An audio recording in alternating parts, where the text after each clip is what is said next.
E allora ricominciamo la cronaca sperando che qualcuno non ci spenga il mixer ogni 5 minuti. Abbiamo l'ultimo quarto di finale di questa Crazy League. Diafana, squadra ripescata in completo nero contro l'Ops Beer Shop.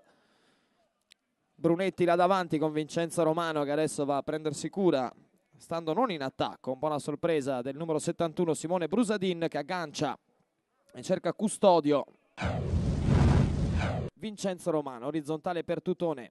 Tocco ancora per Brunetti, va dentro poi Tutone. Brunetti forse vuole la sponda, non la trova e alla fine tiro deviato da Desjardins in calcio d'angolo. 4,40 sul cronometro.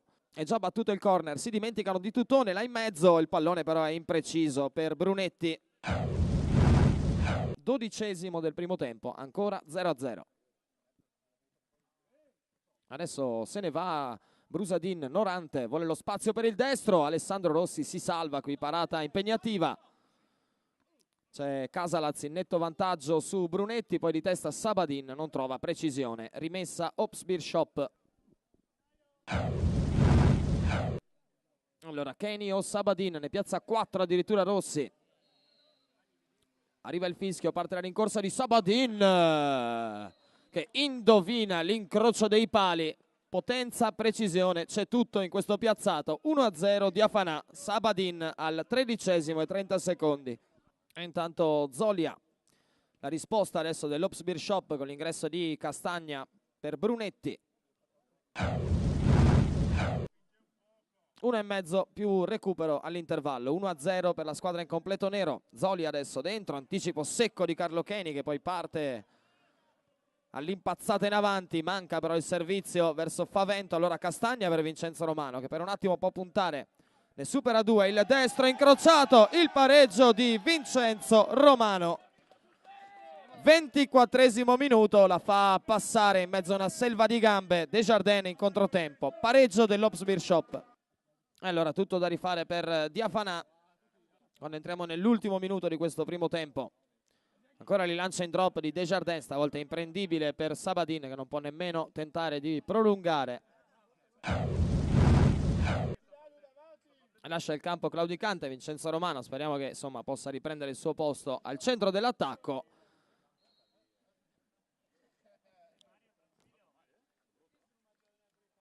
Anche perché tecnicamente insomma è un giocatore che sempre vale la pena poter gustare.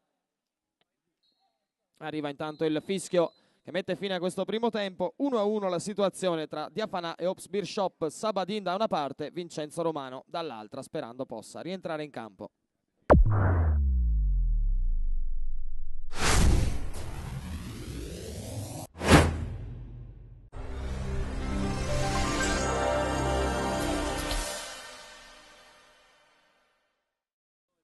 E allora fischia Gaetano Del Buono, via il secondo tempo. Ops Beer Shop in possesso palla. 1-1 la situazione contro Diafana. Fa il suo ingresso in campo Alessandro Kirsic in maglia 4 e gioca all'indietro per Beltrame. Al momento Metulio e Castagna là davanti con Vincenzo Romano ancora costretto in panchina. Recupera Norante, costretto poi a tornare sui suoi passi. Metulio lotta, riconquista il pallone su Brusadin. E gran palla per Castagna, 1-2, Metulio, attenzione Metulio, la palla che sta per terminare in rete. Kenny rischiando di farsi malissimo, salva il gol del 2-1 dell'Ops Beer Shop. Stava per finire dentro con un rimpallo questa incursione irresistibile di Metulio. E Kenny veramente rischia di rimetterci del suo, ma salva il 2-1. La finta su Brusadin, Iannuzzi porta palla, cerca compagni, trova Zoli ancora a sinistra. Controllo su Brusadin, nuovamente Iannuzzi, si chiude il triangolo, ottima giocata di Zolia, dentro per Brunetti che si mangia il gol da 3 metri. Hanno fatto tutto benissimo Iannuzzi e soprattutto Zolia, e poi errore sotto porta di Antonio Brunetti. E intanto Sabadin prolunga per Favento, troppo lunga. Nel frattempo però punizione per Diafana con Sabadin sul punto di battuta, barriera 2, Castagna Brunetti. 13,40 sul cronometro, parte Sabadin, incrocio dei pali e ci mette anche la mano Rossi, decisivo qui secondo me. Quasi 14°, veramente a 1 centimetro dal nuovo vantaggio di Diafana, ancora punizione di Brusadin, adesso contropiede con Kirsic.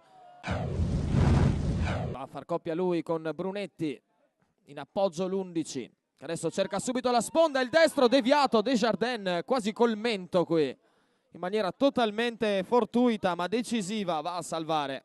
È entrato in partita rischiando di timbrare subito a tempo di record Jurisevic, nonostante una deviazione. Ancora Brunetti. Sponda per Metullio, parte Kirsic, l'ha visto Metullio, palla col contagiri, sponda dentro, Jurisevic! Il vantaggio dell'Ops Beer Shop, iniziato da un illuminante taglio di campo di Metullio, sponda perfetta di Kirsic, Jurisevic puntuale all'appuntamento col tap-in decisivo, 2-1 per l'Ops Beer Shop, 4,5 al termine, salvo recupero. E adesso poco più di 4 minuti più recupero per la risposta di Diafana per cercare intanto il gol del pari. Arriva immediatamente, taglia dentro Casalaz, Favento la gira di prima intenzione mandando fuori giri rossi. Gran gol anche questo, 2-2 e pari immediato. Bellissimo movimento di Favento, bellissimo anche il pallone di Casalaz filtrante. Ne mette 3 in barriera Desjardins. Parte Metullio che buca la barriera e infila l'angolo alla destra di Brice Desjardins. 26esimo minuto di gioco del secondo tempo, potrebbe essere l'episodio decisivo. La rete del 3-2, rientra Tutone al posto di Iannuzzi per queste ultime battute. Ora manca davvero poco tempo a disposizione di Diafana per arrivare ai supplementari. Non c'è più tempo, dice Gaetano Del Buono, all'ultimo respiro al termine di una partita decisamente noiosa che si è accesa però nel finale per fortuna. L'Ops Beer Shop conquista la semifinale grazie alla punizione vincente di Metullio al primo e unico minuto di recupero. Semifinali Brada Impex contro Ops Beer Shop e Barlala contro Excalibur, giovedì sera qui sul campo 1. Appuntamento a domani con le finalissime della Crese Cup.